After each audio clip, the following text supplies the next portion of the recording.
On Mountain News at 5:30, we're learning more about an incident where a minor is found dead in West Virginia. Plus, the shutdown may be over with, but both parties are preparing to fight over Obamacare. And we had a gorgeous day throughout eastern Kentucky, but rain chances are now starting to creep into the forecast. Details coming up. Dedicated to southern and eastern Kentucky, this is WYMT Mountain News at 5:30. Good evening, I'm Caroline Mueller. The body of a missing minor was discovered today after days of searching in Nicholas County, West Virginia. Governor Patrick Morrisey identified that minor as Foreman Steve Lipscomb. Addie Smith has the story. This all began Saturday when a crew underground hit a pocket of water and flooded the mine. Rescue crews then worked for 5 days to pump out all the water. The crews worked tirelessly and with determination around the clock in 12-hour shifts. Crews were able to enter the mine around 6 this morning. About an hour and a half later, a team found the body of Foreman Steve Lipscomb. Here's what we know about Steve. He's worked for Alpha Metallurgical Resources since 2006, and he's a father of 2. The mine company says that his actions to ensure the safety of his crew members were heroic. The mining company says they're working closely with state and federal authorities to conduct an investigation into the accident. West Virginia Governor Patrick Morrisey is expected to be right here within the hour to give a press conference, and once that begins, we'll bring it to you live here on WSAZ. In Nicholas County, Addie Smith, WSAZ. What started as a domestic violence call quickly escalated into tense moments for police and a 2.5-hour standoff in Nicholasville this morning. Nicholasville Police Public Information Officer Sam Wade says the call came in around 9:30 this morning, originally for a reported domestic violence. The suspect is 56-year-old Terry Travis. Wade says as Travis drove away, he hit one of the police cars. While nobody was hurt, officers believe it was intentional. It proves to us as officers that we always need to be aware of our surroundings and just safety in general, because people can be unpredictable at times. Because of the damage to Travis's car, it stalled and would not run. Wade says Travis ran back home and barricaded himself and his partner inside. Police had the cars towed so they could set up a perimeter around the house. Travis faces 11 charges, including 3 counts of wanton endangerment to a police officer. Well, after experiencing cold and snow at the start of the work week, it appears the end of it is shaping up to be very nice. We check in now with WYMT First Alert Meteor.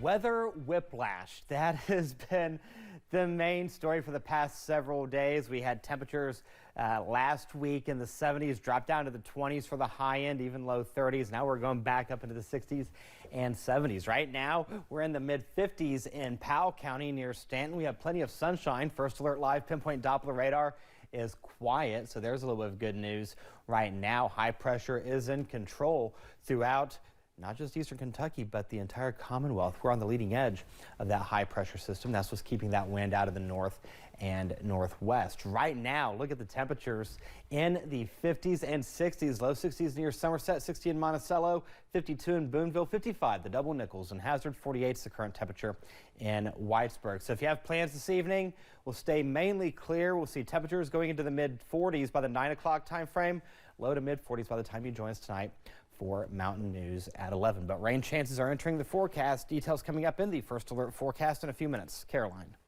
Sounds good, Eric. Thank you. In case you missed it, the federal government shutdown is over. President Donald Trump signed the House-passed funding package last night to end the 43-day shutdown. According to Trump's top economic advisor, the shutdown likely led to a loss of 60,000 private sector jobs. Air travel is still feeling the effects, with roughly 1,000 flights canceled today. And the shutdown's over with, but questions regarding the cost of health care still linger. WYMT Washington correspondent John Decker has more about that. It was just a handful of Senate Democrats who broke ranks that led to the end of the 43-day federal government shutdown. And President Trump in the Oval Office expressed his gratitude to them for their help in reopening the government.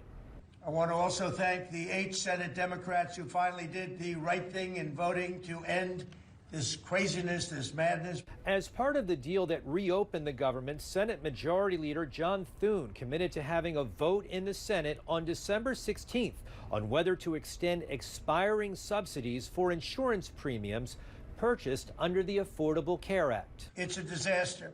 And I'm calling today for insurance companies not to be paid, but for the money, this massive amount of money, to be paid directly to the people of our country so that they can buy their own health care, which will be far better and far less expensive than the disaster known as Obamacare.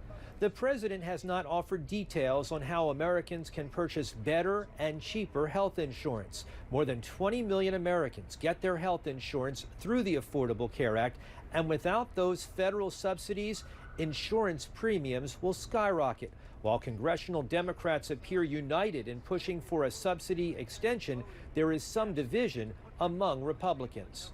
While most GOP lawmakers in Congress oppose virtually all elements of Obamacare, some GOP moderates are urging their leaders to extend the subsidies. Millions of their own constituents will face much higher health care costs if those subsidies are not extended.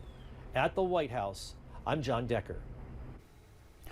Some Kentucky lawmakers are looking for ways artificial intelligence can be used for public safety, specifically within corrections. Today, a company came before the Artificial Intelligence Task Force to explain how they've been able to do just that. VIA Science is a company that works with the U.S. Department of Defense. Officials explained how AI was used to help law enforcement in Georgia in the largest gang-related case in the state's history. Unlike traditional cell jamming, which indiscriminately blocks all signals in an area, or physical searches which place officers at risk, VIA's technology accurately identifies contraband phones and termination and preserves the evidentiary and investigatory value of intercepted communications, while eliminating the need for dangerous in-person searches. More than 180 people were arrested, including 8 correctional officers. VIA also found the flight data for the drones, connecting them to 10 other states, including Kentucky. While it sounds like a good way to crack down on crime, there are some downsides to the technology. While jamming may sound like a straightforward solution, it carries significant operational and legal safety risk. It can interfere with 911 calls, first responder networks, and other legitimate communications outside the prison perimeter. Today's presentation was just discussion on AI related to public safety in Kentucky. The General Assembly reconvenes on January 6th. New information this evening regarding the high-profile case of the man convicted of stabbing a 6-year-old to death. We've learned that Ronald Exantis has waived his right to a final revocation hearing. That was initially scheduled for tomorrow. The Justice and Public Safety Cabinet says Exantis submitted a written waiver declining a hearing and admitting to violating his release on mandatory re-entry supervision. The Kentucky Parole Board will conduct a file review on November 20th before making a decision on what happens next. Louisville city leaders have opened up a resource center for folks who were affected by the deadly UPS plane crash. The location is at High Rise Drive near the UPS World Port. It's supposed to serve all kinds of victims, from those who were injured to those who have lost their jobs due to damage and many more. What would I do if it were me? And when you get on that level, to let them know that you want to hear it and you're trying your best to help, because, you know, it's crying, it's screaming, it's howling. So my goal here is to always lend a helping hand to whoever it is. Those who plan to use the resource center will need to make an appointment. The number to call is 502-473-5271.